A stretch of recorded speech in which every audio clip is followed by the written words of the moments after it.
online is spreading across the globe, and with that, new players are scouring the net in search of any info they can find on how the game actually works. Like Snapchat, there's so much the app doesn't tell you when booting it up for the first time. Sure, there's a brief explanation on a few core gameplay mechanics, but those hoping for the app to go into a bit more detail are sadly out of luck. It's because of this Pokemon Go has given rise to a slew of social media fan accounts sleeping out from the woodwork and spreading false tips in hopes of capitalizing on the game's success. These can be found circulating social networks like Twitter, Facebook, or Reddit. We're sure you've already counted this money, and all hopes being reached, shared, liked, and further spreading false information on the page. Here are 11 of the biggest myths going around. So there's been a video on Facebook that seemingly has a lot of people fooled. The idea is that by putting your phone on a record player, will allow you to spin right around, and the game will somehow think you're walking in circles. Plugging in those steps actually distance to help hatch eggs. This will cause 100% false, as the general GPS location hasn't changed at all. So app just thinks you're doing just that, spinning around, not actually traveling any sort of distance. I was able to confirm this myself by simply spinning the circle for half an hour, just as I thought. The eggs hadn't changed. Guess the journey's on me, huh? So I actually have done that. I didn't just get that from the website, but I have done that. A popular image floating around the net someone created after playing the game for a few days, charting the Pokemon he had run into on his journey. Pokemon are listed according to the chances you have come across them, but as most anecdotes involving the game goes, it was completely false! You might be able to come across a particular Pokemon, but that won't actually mean that they're the rarest, or they're not.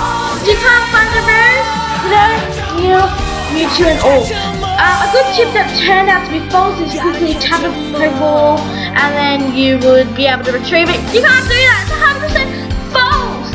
It won't work because people have tried to do that and people think they're collecting, but sadly they haven't. And I know I've probably been tricked by that full of times. A very popular myth going around is that you can increase your chances of spawning ghost Pokemon like a Ghastly or Haunter around cemeteries and all. Well, that's actually really inconsiderate because you're going to where people have died, they're laid, they might have had a really good story to tell, and you're there catching people like, get it! I can tell this one's at a cemetery, and they're just burying someone as new. In that note, another big myth is weather also affects Pokemon spawn times. Idea being that when raining, you find more water types. Thunderstorms, electric types, windy days, flying types. You get the picture. This is totally false, as reported by countless users. Not only would Niantic Labs, the Pokemon company, don't want people wandering outside during a thunderstorm, we've mentioned before, geographic thing, location, yeah. You get the point. They wouldn't want you to go out in a thunderstorm and be like, and you end up getting like sacked. No. Also, another thing is, it doesn't depend. Like, if you were looking for Pokemon in the daytime, you get random ones, nighttime random ones. People think that you get Ghastly and Hunter more, and I said you don't. You get them the same. It's like the cemetery thing. You don't do that. Like, it's something that is not true. What if you got robbed? Like, that would not be fun. So the next one, Eevee. So a few Pokemon that evolves into one of 3 different forms: Vaporeon, Water type, Jolteon, Electric type, or Flare and Fire type. In the original game, this is based on the type of evolution stone you chose to evolve from. In Pokemon Go, things are much different. Since there is no stones, I'm guessing the evolution based on the type of gym you're doing, while others thought it would do something with specific Eevees for type. But actually, you can just change names. If you change one name to Pyro, it'll be a Flareon, Sparky, Jolteon, and Raynard Vaporeon. It's been proven false that it's not to do with their attack type. Sorry guys, I'm still trying to think. But it's just only editing Eevee's name, prior to evolution. Thanks Wolf0491 for telling the world. These are the 3 characters from the original series.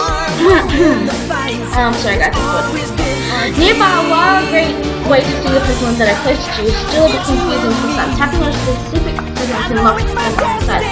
But actually, when you look at it, it has footsteps. The footsteps, 1 foot means 40 meters, 130 feet away. 2 footprints, 60 meters, 200 feet. 3 footprints, 90 meters. People think it's not that. Also, the grasslands, they actually, when they do, like, they come up, that doesn't mean there's a Pokemon there, guys. That does not mean there's a Pokemon there. Also, with the drone, it helps catch Pokemon as being making the rounds, more of a concept. It was made, apparently that was made as something like that. It's not true. People are a lot, given the fact that Pokemon Go is good, and the same guys in their Ingress, which was another thing with maps. People say you can use Google Maps. Don't use Google Maps. Don't download it. It won't work. Also guys, I hope you enjoyed the video. See you next time. Bye.